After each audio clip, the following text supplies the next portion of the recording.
special for me to share about teen camp. I share it every year, so it's special because this was my last year. So yeah, also shout out to Beth because she helped me lay out my lessons. So.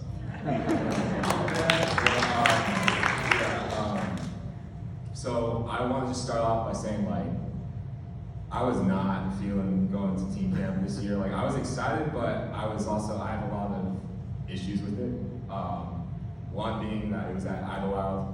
And yeah, that's where youth camp is. And I got sick every year of youth camp. So yeah, it's just a lot of not good memories up there. And the food, and, but also, and another thing was just it was hard leaving my family for a week right now. And I have my moments at camp where I struggled being away from my family. But that came and went. But I want to share about my tribe because my tribe was awesome. John the Baptist. And we were the tribe that everyone was gunning for the entire week of camp. Very obnoxious and loud. People liked us. But our tribe leaders were Justin Shump. I'm sure a lot of you guys know who he is, and his wife Emma. And yeah, so they were great.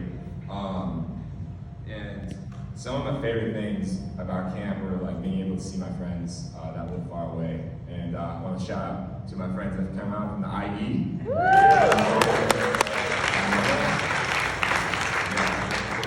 Really good guys.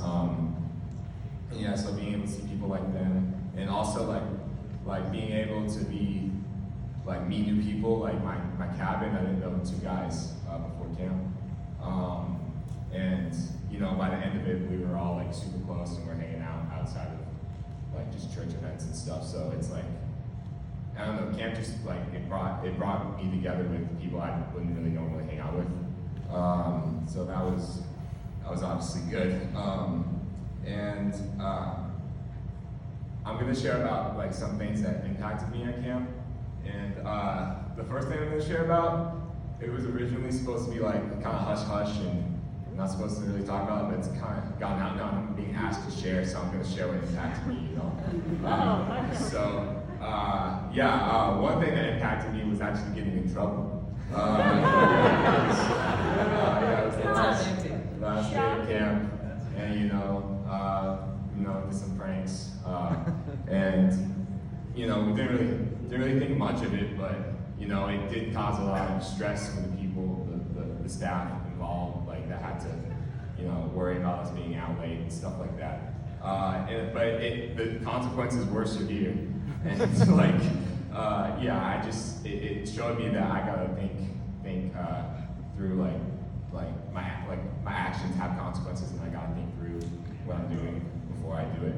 Amen. Kind of thing, and so that was one thing that impacted me, and another thing was definitely confession night, because it was awesome to see how God was working in everyone in my cabin's hearts in different ways. Everyone's in their different stages of what they're going through, but you could still see Him moving. Even if they couldn't. I went, oh yeah, He's definitely moving there. So that was cool, and even when I shared, just being told that my emotions are valid, and that just to trust God and that God hears me, because it feels like He doesn't sometimes, but just hearing that He does, that definitely meant a lot. Just the biggest thing I took away from camp was that there's a big family of teens we have here in Los Angeles that really are trying to live for God. Amen. And what I want to do is I just want to bring as many more kids as possible into that group of that family. So I'm just really happy that I was able to share with you guys my experience. And thank you for Brian for asking me.